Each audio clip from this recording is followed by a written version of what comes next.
वालेकुम जी, क्या हाल चाल हैं।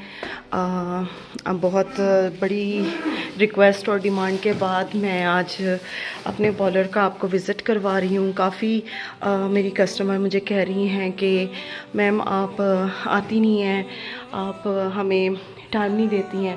तो चले, मैंने कहा चलो आज उनके कहने पे आज मैं थोड़ा सा उनको टाइम भी दे दूँ कि जियाँ काम कर रही हैं और मेहंदी लगा रही हैं, ठीक है, तो मैं इनको डिस्टर्ब नहीं करूँगी। चलें हम आपके साथ बैठकर पर्सनली गपशप करते हैं। ये कि सर्दियाँ आ चुकी हैं और छोटा सा मैं आपको अपना प्यारा सा सेटअप दिखा के हटी हूँ। तो आपको सर्दियों के हवाले से मैं कुछ आपको बताना चाहती हूँ कि हमारी बहुत सी कस्टमर हैं जिनकी कंप्लेन आ रही है, जी हमारे बाल बहुत ज़्यादा गिर रहे हैं, हमारे बाल बाई रूट बहुत ज़्यादा ग्रे हो रहे हैं, हमारी जो बालों की जो टेक्सचर है वो बिगड़ रही है, वो इतनी वो यानी कि जिसे कहते हैं ना कि बहुत ज़्यादा शाइनिंग एंड बहुत ज़्यादा फ्लफ़ी वो चीज़ नहीं रही। तो इसकी सबसे बड़ी बात ये कि जैसे भी अब सर्दियाँ स्टार्ट होती हैं और लोग अपने गर्म पानी का इस्तेमाल बहुत ज़्यादा कर देते हैं, और आप जितना गर्म पानी का इस्तेमाल ज़्यादा करेंगे सर को धोने के लिए, आपके बाल उतने ही डैमेज होंगे, ठीक है। दूसरी बात ये कि एक तो बालों को बहुत ज़्यादा कवर मत रखा करें, ठीक है।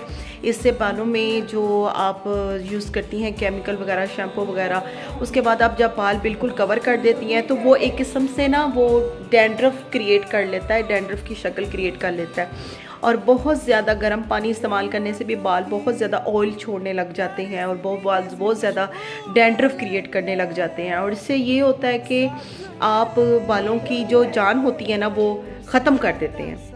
कि पानी बिल्कुल नॉर्मल यूज़ करें, ठीक है, और ज़्यादा केमिकल शैम्पू मत यूज़ करें, ठीक है। जितने भी आप केमिकलाइज या शैम्पू यूज़ करेंगी उसका ये साइड इफ़ेक्ट होगा कि आपके जो बाल है बहुत ज़्यादा ऑयली हो जाएंगे और गिरना शुरू हो जाएंगे, ठीक है।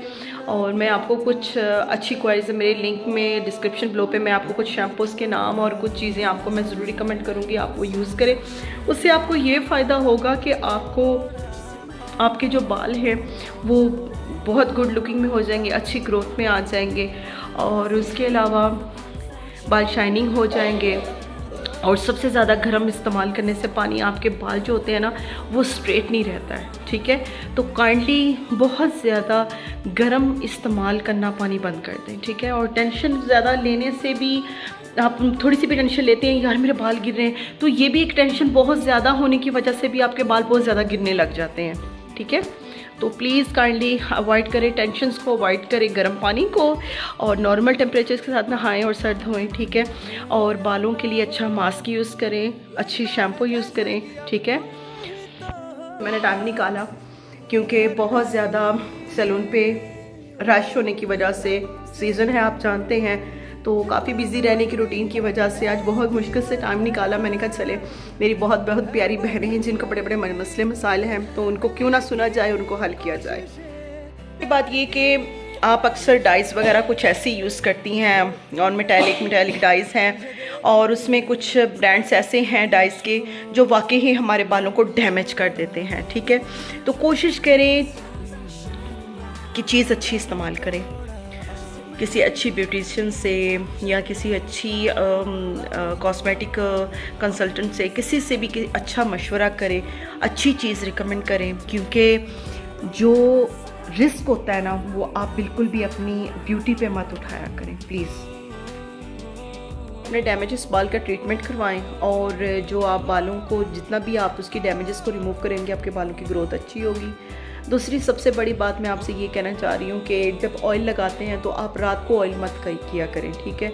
कम से कम देखें, आप देखें रात की ड्यूरेशन कितनी लंबी है सर्दियों की जो रातें हैं, कोशिश करें कि 2 घंटा नहाने से पहले बालों को ऑयल करें, मसाज करें, और उसके बाद आप सर धो दें। क्योंकि ये कॉन्सेप्ट जो है ना ये बहुत पुराना हो चुका है कि पूरी रात आपने सर को तेल लगाना है, अगले दिन आपने सर को धोना है, ठीक है। अगर तो आप चाहते हैं कि आपके बाल शाइनी हो, जानदार हो, वेवी हो, खूबसूरत हो, तो उसके लिए एक वे ऑफ यूजेज होता है चीज़ों का, जिसको आप प्लीज़ माइंड में रखें। कोशिश करें कि जो केराटिन होती है ना, अगर आपने बालों को केराटिन करवाई है तो कोशिश करें कि बालों को कलर मत करवाएं, ठीक है, क्योंकि फिर वो केराटिन रहती नहीं है, केराटिन का असर नहीं रहता है। तो आपने पैसे पे करने केराटिन करवाई है, उसके बाद आप बालों को कलर करवा लेंगे तो आपके बाल डैमेज भी हो सकते हैं, बालों का जो केराटिन का रिजल्ट है वो ख़त्म हो जाएगा, ठीक है। और अगर हाँ आपको ग्रे रूट्स है बालों में तो आप उसको थोड़ा थोड़ा यानी कि टच दे सकते हैं, लेकिन पूरे बालों को मत करवाएं क्योंकि इससे आपके केराटिन जो है जो करवाई होगी वो आपकी ख़त्म हो जाएगी। लोगों को लगता है कि मैं नहीं हूँ तो आपका काम अच्छा नहीं हो रहा है, तो मैं आपको बता दूं कि मेरी जो स्टूडेंट्स हैं वो मुझसे भी ज़्यादा इंटेलिजेंट है। तो प्लीज़ बताएं गर्ल्स, आपका रिबॉन्डिंग के हवाले में क्या आप बताना चाहेंगी? रिबॉन्डिंग कैसे बालों में करनी चाहिए? रिबॉन्डिंग ऐसे बालों में करनी चाहिए जो जिनके बालों पे कोई कलर ना हुआ हो और ना कोई एग्जैक्टली के जैसे कि उन्होंने कोई मेटालिक कलर स्टिकिंग ना की, हाँ स्टिकिंग हो जाए, स्टिकिंग के ऊपर रिबॉन्डिंग हो सकती है लेकिन कोई मेटालिक कलर ना लगा हो। पर जिन बालों उनकी रिबॉन्डिंग बहुत अच्छी होती है और जिनके बालों पे ऐसे काम हुआ होता है कि उन्होंने मेहंदी लगाई होती है और जैसे कि कोई भी मेटालिक कलर कोई भी सस्ते वाला कलर लगा लेती हैं और आ जाती हैं कि ऐसे सैलून पे जाएं, किसी भी छोटे मोटे सैलून पे आप जाएंगे ना तो वो आपके बालों में ये कर देंगी, वो आपको पूरी बात नहीं बताएंगी। और अगर आप जाएंगे किसी बड़े सैलून से या किसी अच्छी ब्यूटिशियन के पास जाएंगे तो वो आपको ये सही गाइडेंस बताएगी कि ऐसे बालों पे हम कलर नहीं करते और रिबॉन्डिंग भी नहीं करते। Point to be noted. देखें, बिल्कुल बच्ची ने बहुत अच्छी बात की है कि जो रिबॉन्डिंग है वो आप बिल्कुल भी डैमेज बालों के अंदर, जितने आपके बाल अगर हेल्दी नहीं हैं तो उनके ऊपर करने का कोई रिस्क नहीं आप उठाएं प्लीज़, ठीक है। और किसी किस्म की क्वाइज के लिए, क्वेश्चन के लिए आप मेरे डिस्क्रिप्शन बिलो में आप मुझे सवाल कर सकती हैं, ठीक है। और आप सैलून आएँ, विज़िट करें। आप जब तक आप किसी अच्छी ब्यूटिशियन को मौका नहीं देंगे तब तक आप ज़िंदगी में यानी कि अपनी ब्यूटी को इन्हांस करने में आपको हमेशा भी यही दुश्वारी रहेगी कि कोई मुझे अच्छी ब्यूटिशियन। जब तक आप ट्राई अप नहीं करेंगे, जब तक आप किसी को पूछेंगे नहीं, क्वेश्चन अप नहीं करेंगे, तब तक आपको कैसे पता चलेगा कि हाँ ही और she is the perfect one.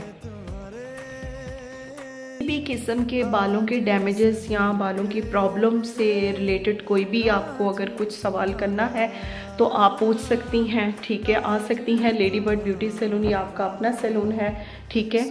और प्लीज़ टाइम दें और अपने बालों के डैमेजेस को ख़त्म करवाएं। और मैं आपसे ये कहना चाहूँगी कि मैंने एक बहुत अच्छे ट्रीटमेंट्स लाए हैं बालों के लिए, तो मैं चाहती हूँ आप उनसे फ़ायदा उठाएं। वाइटामिन ट्रीटमेंट है और बालों की हेयर फॉल ट्रीटमेंट है। बालों के लिए जितना भी मैं कर सकती हूँ मैंने आपके लिए वो लाई हूँ कि बहुत सी औरतों को अक्सर ऐसा प्रॉब्लम होता है कि उनको ईचिंग बहुत होती है सर में आफ्टर कलरिंग के बाद या वैसे सर्द होने के बाद भी, हालांकि ग्रे हेयर भी नहीं होते हैं, उसके अलावा भी उनको अपने सर में बहुत ज़्यादा ईचिंग होती है। तो उसके लिए वो प्लीज़ मुझे साथ कांटेक्ट करें, ठीक है। और मैं आपसे फिर भी एक बार रिक्वेस्ट कर रही हूँ कि बालों का रिस्क जो होता है वो प्लीज़ आप मत उठाएं, ठीक है।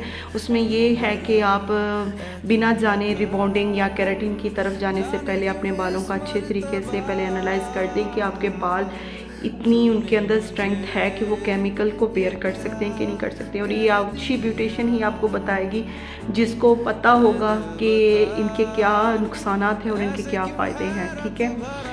सिर्फ पैसा बनाना हर चीज़ नहीं होती है, ठीक है। और सही मशवरा देना और सही गाइडलाइन करना ये सबसे बड़ी बात है। और अपने कारोबार में, अपने काम के अंदर ऑनेस्टली स्पीकिंग मुझे ऐसा लगता है कि ज़्यादती नहीं करनी चाहिए, क्योंकि कोई इंसान अगर आपके पास आता है तो आपको इस काबिल समझ के आता है तो आप उसको रिस्पेक्ट दो, उसकी सोच को रिस्पेक्ट दो, उसके काम को रिस्पेक्ट दो, उसका आप काम ऐसा करो कि वो आपको याद रखे कि हाँ somebody has done my work very good and I want my Ladybird Beauty Salon to be मैं अपने सैलून का नाम रोशन देखना चाहती हूँ, बजाय इसके कि कोई ये कहे कि नहीं हमने वहाँ से काम करवाया था और हमारा काम का नुकसान हुआ है। No, never. लोगों का ये कहना है कि मैम हम इतना कुछ इस्तेमाल करते हैं, बालों को शैम्पू करते हैं, कंडीशनर करते हैं, उसके बावजूद हमारे बालों को कोई भी रिज़ल्ट नहीं मिल रहा है, हमारे बाल इतनी खूबसूरत नहीं हो रहे, फॉल वैसे ही है, फ़र्क नहीं पड़ रहा है। तो क्या यार, जब तक आप इनर अंदर से फिट नहीं होंगे तो आउटर आप जितना मर्जी जो मर्जी इस्तेमाल कर लें, अप्लाई कर लें, तो उसका क्या फ़ायदा है जब आप अंदर से आपको कैल्शियम की कमी है, विटामिन की कमी है, फॉलिक एसिड की कमी है, आयरन की कमी है, ब्ला ब्ला ब्ला ब्ला व्हाटएवर, आपको इतनी चीज़ों की कमी है, ठीक है। तो आप ऊपर से जितने मर्जी आप शैम्पू यूज़ कर लें, मास्क यूज़ कर लें, तो उसका क्या फ़ायदा होगा कि आपको टोटली ऑल आपको अपनी केयर करना है, ठीक है। आपको अपनी डाइट अच्छी करनी है, आपको अपना फूड अच्छा करना है, आपको फूड के अंदर सप्लीमेंट्स अच्छे लेने हैं, आपको अपने विटामिन्स पूरे करने हैं, बहुत सी ऐसी चीज़ें होती हैं। उसके बाद जाकर आप ये कहते हैं कि हाँ वो नो वी आर ओके। आप ये करें ना कि जब आप अंदर से फिट हैं तो आप ऊपर से चीज़ें अच्छी इस्तेमाल कर लें तो वो ऑब्वियसली ठीक हो जाएगा। लेकिन जब आप दोनों तरफ से ही आपके अंदर कमी है तो उसको आप खुद देखें कि आपको क्या चीज़ की आप डेली बेसिस पे आप अपनी डाइट कैसे ले रहे हैं। सवाल आया है मेरे सामने कि मेरे बाल बहुत ज़्यादा डैमेज हैं और डैमेज बालों में आप केराटिन या रिबॉन्डिंग क्यों नहीं लेती मैम। बात ये है कि एक होता है डैमेज नॉर्मल, जिसको केराटिन और रिबॉन्डिंग से दुरुस्त किया जा सकता है, ठीक है, कि आपके बाल जो होता है वो केराटिन से बना होता है, ठीक है। दूसरी बात ये कि अगर आपका एक्स्ट्रा बाल डैमेज है, बहुत टोटली ओवरऑल बहुत ज़्यादा उसमें डैमेजेस हैं, तो कभी भी ऐसा रिस्क मत उठाएं, ठीक है। अगर नॉर्मली तौर पे आपके बाल बहुत ज़्यादा कर्ली हैं तो उनको स्ट्रेट करवा सकते हैं, उनको थोड़ा सा डैमेज है तो उसकी ट्रिमिंग करके उसके ऊपर हम लोग केराटिन या रिबॉन्डिंग कर सकते हैं। हर चीज़ का एक तरीका होता है, लेकिन वो एक ब्यूटिशियन को ही पता होता है, क्यों रिमशा? जी मैम, बिल्कुल ठीक है, कि एक ब्यूटिशियन ही डिसाइड कर सकती है बालों के वाले में। और मैं आपको कुछ बाल दिखाने के लिए जा रही हूँ और मैं आपको बताऊँगी कि इन बालों में केराटिन होती है या रिबॉन्डिंग होती है कि नहीं है, ठीक है। 1 मिनट होल्ड कीजिएगा, मैं आपको ये दिखा रही हूँ, ठीक है। ये देखें, ये बाल है, ठीक है, ये बाल है। अब मुझे ये बताएं इस बाल में कितना डैमेज है, ठीक है। ये बाल बहुत ज़्यादा फटा हुआ है और 2-2 मुँह है, ठीक है। लेकिन हम इसको करने से पहले इसके बाल की हम पहले इसको ट्रीटमेंट करेंगे। इसके बालों का ट्रीटमेंट करने के बाद जब ये बाल अपनी जान में आ जाएगा, इसकी ये जो रूट्स हैं, ये इसके जो डैमेज रूट्स हैं ये ठीक हो जाएंगे, तभी मैं इनके ऊपर ये रिस्क लूँगी कि मैं इसको केराटिन या कुछ रिबॉन्डिंग की तरफ ना हो। Otherwise I will not recommend this hair for keratin and rebonding, because still she need a very damn treatment for hair, ठीक है। इसके बालों को बहुत ही ज़्यादा ट्रीटमेंट की ज़रूरत है और इनके बाल के जितनी डैमेज हो चुका है, मैं कभी भी इनको रिकमेंड नहीं करूँगी कि आप रिबॉन्डिंग या केराटिन की तरफ जाओ। स्टिकिंग के साथ ही ना कहते हैं कि हमारे स्ट्रेट बाल केराटिन या रिबॉन्डिंग कर दे, लेकिन ना हम साथ नहीं कर सकते, एक साथ ये काम बिल्कुल नहीं हो सकता। हम ऐसा करेंगे, पहले 1-2 माह को या 1 माह पहले उनको स्टिकिंग करनी चाहिए बेस कलर करवा के, अगर वो बेस कलर लेना चाह रहे हैं। फिर उसके बाद 1 माह बाद उनकी रिबॉन्डिंग हो सकती है, वरना अदरवाइज नहीं। चलिए रिमशा, आप मुझे ये बताएं कि आपका इनके बालों के बारे में क्या ख्याल है। ये देखिए, ये बाल, इनके बालों के बारे में आपका क्या ख्याल है? इनके बालों में हो जाएगी, ठीक है। इनके बाल सिर्फ वेवी है, अदरवाइज इनके बाल माशाल्लाह बहुत हेल्दी हैं। इनके बालों में कोई किसी किस्म का डैमेजेस नहीं है, इनके बाल माशाल्लाह हेल्दी हैं और इनके बाल बिल्कुल कलरलेस हैं, ठीक है। She has a virgin hair, तो इनके बालों पे हम बहुत अच्छी रिबॉन्डिंग या केराटिन का रिजल्ट दे सकते हैं। Is it right Rimsha? Yes, yeah she is very nice with good hair. So ma'am, हम आपकी केराटिन या रिबॉन्डिंग जरूर लेंगे, डोंट वरी। आओ रिमशा, जा रही हो आप? चलो ठीक हो गया, रिमशा तो जा रही हैं, ठीक है। और मैं आपको बताना चाहती हूँ information, please visit my Ladybird Beauty Salon and visit my YouTube channel, my TikTok, my Instagram, and I will be waiting. And there's any question, feel easy to ask me and feel free. Thank you, bye bye, Allah Hafiz. आप मेरे next YouTube channel का इंतज़ार कीजिएगा, bye bye. और हाँ, like subscribe करना और follow करना मत भूलिएगा। Have a good day.